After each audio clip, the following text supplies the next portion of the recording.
Salut à tous. En 2018, il y a eu une affaire Jeff Younger contre Anne Jorgula. Un couple au Texas avec un petit enfant de 5 ans, un petit garçon.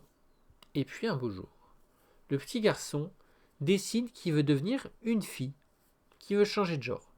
Le père qui n'est pas du tout d'accord, mais la mère qui est totalement d'accord et qui va même l'encourager.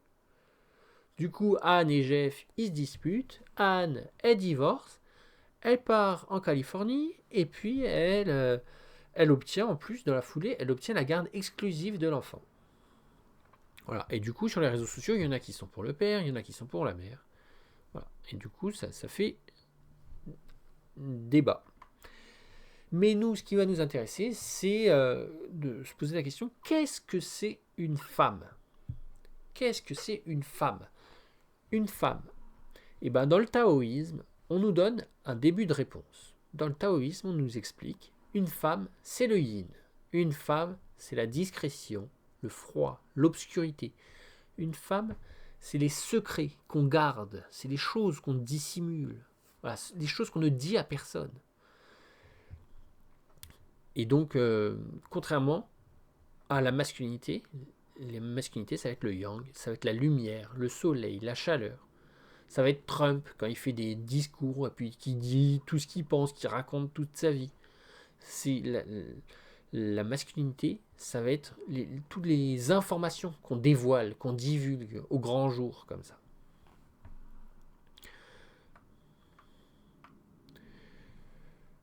Ça, cette image, ça va représenter finalement la masculinité. Ça représente la chaleur qui éblouit, la lumière qui éblouit, ça représente la chaleur, ça représente la masculinité, les muscles.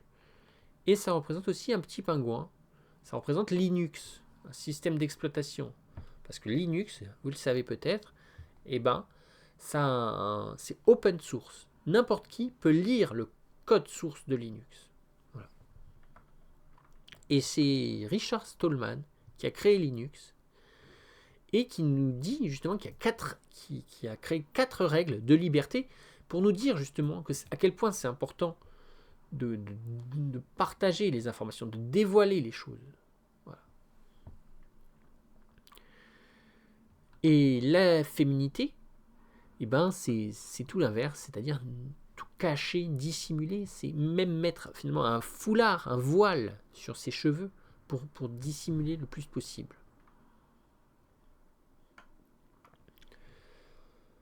Donc dans mon tableau, on voit bien cette dualité, avec à droite l'obscurantisme et l'obscurité, contre à gauche le full disclosure, les informations qu'on dévoile.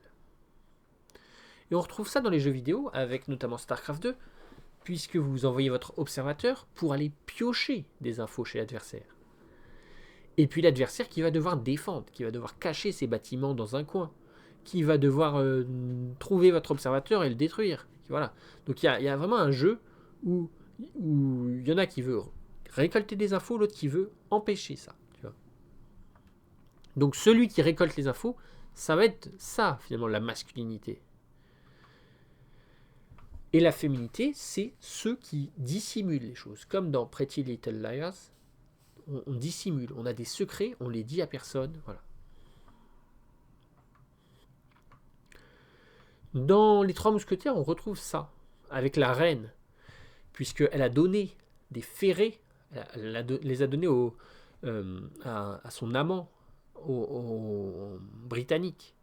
Elle a donné des ferrets, mais le roi qui soupçonne et qui lui demande du coup de porter les ferrets, mais elle les a plus. Et du coup, c'est ça, c'est des informations sensibles qu'on ne veut pas qu'ils soient révélées. Donc c'est ça la féminité. La féminité, c'est Anne d'Autriche, quand elle va tout faire pour récupérer les ferrets et ne pas être démasquée par le roi. Tu vois. Donc ça, c'est la féminité. Donc voilà, on a parlé de la masculinité, c'est aller piocher des infos chez l'adversaire. On a parlé de la féminité, c'est préserver, protéger les secrets qu'on connaît, qu'on a. Et maintenant, on va parler des trans. Parce que ça existe, les trans. Ça existe, et en fait, même J.K. Rowling, qui critique beaucoup les trans, même J.K. Rowling, elle a créé des personnages qui sont trans. Et ça, c'est très ironique. J.K. Rowling, elle a créé le personnage de la tante Pétunia. Et la tante Pétunia, ben c'est quoi? C'est une femme. Donc voilà, c'est une femme. Mais c'est une femme qui a un très long cou. Qui peut regarder par-dessus la haie. Qui peut espionner les voisins. Qui peut écouter les voisins. Voilà. Qui est curieuse par nature. Qui veut tout savoir et rien payer. Donc c'est ça la tante Pétunia. Et tout ça, finalement, c'est de la masculinité. C'est une quête d'information. C'est une guerre pour l'information. Comme sur StarCraft 2, vous faites la guerre pour obtenir des informations. Ben, la tante Pétunia, elle fait exactement pareil. Elle fait la guerre pour obtenir des informations. Et ça, c'est de la masculinité. Donc on peut dire que le personnage de la tante Pétunia, il est trans. Voilà.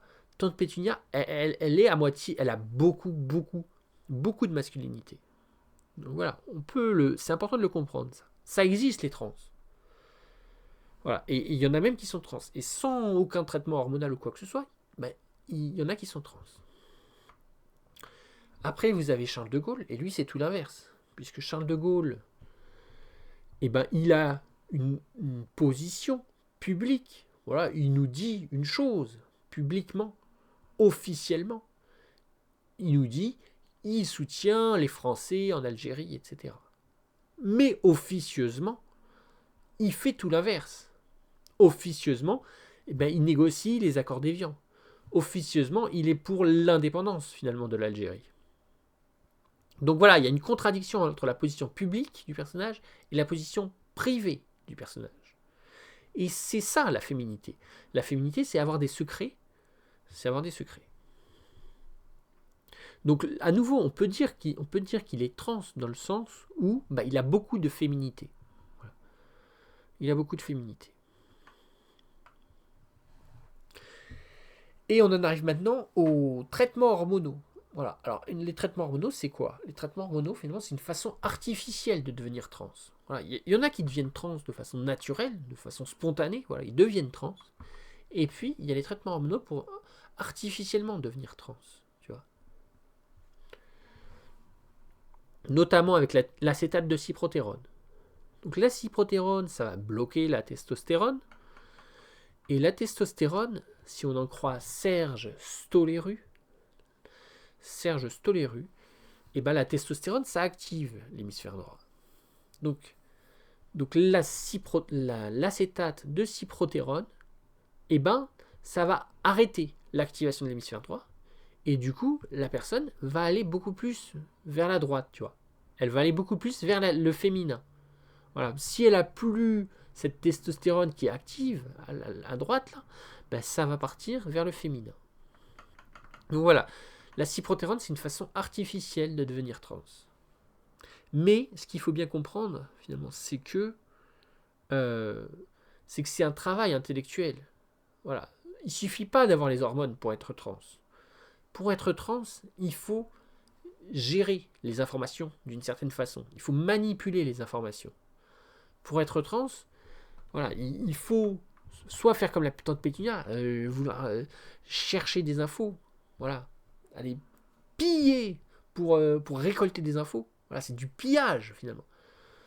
Donc c'est ça. Si vous voulez être un homme, peu importe vos hormones finalement, si vous voulez être un homme, il faut piller, il faut récolter des infos activement. Et si vous voulez être une femme, bah, il faut un peu dévoiler dévoiler des infos, mais qui seront fausses, et puis avoir des secrets. Voilà, avoir des secrets. Donc le wokisme, c'est une erreur, dans le sens où le wokisme, c'est souvent des gens qui vont croire que le traitement hormonal suffit à être trans. Mais c'est faux. Être trans, c'est avant tout un état d'esprit. Être trans, vous êtes trans si vous avez plein de secrets et que vous les dévoilez jamais, que vous les dites à personne. Là, oui, là vous êtes trans. Là, vous devenez une femme, vous avez beaucoup de féminité. Tu vois, si vous avez 1000 secrets et que vous les dites à personne. Et à l'inverse, eh ben, si vous devenez un homme, si vous dites tout ce que vous pensez, si vous dévoilez tous les secrets en votre possession, etc., alors là, oui, vous devenez un homme. Vous avez de plus en plus de masculinité. Finalement, il faut arrêter de croire. C'est une erreur qu'on fait beaucoup. Il faut arrêter de croire que l'hormone nous dit tout. L'hormone dit peu de choses. Voilà. L'hormone, c'est un élément qui va peut-être t'aider à devenir trans, mais ça ne peut pas suffire tout seul. Tu vois.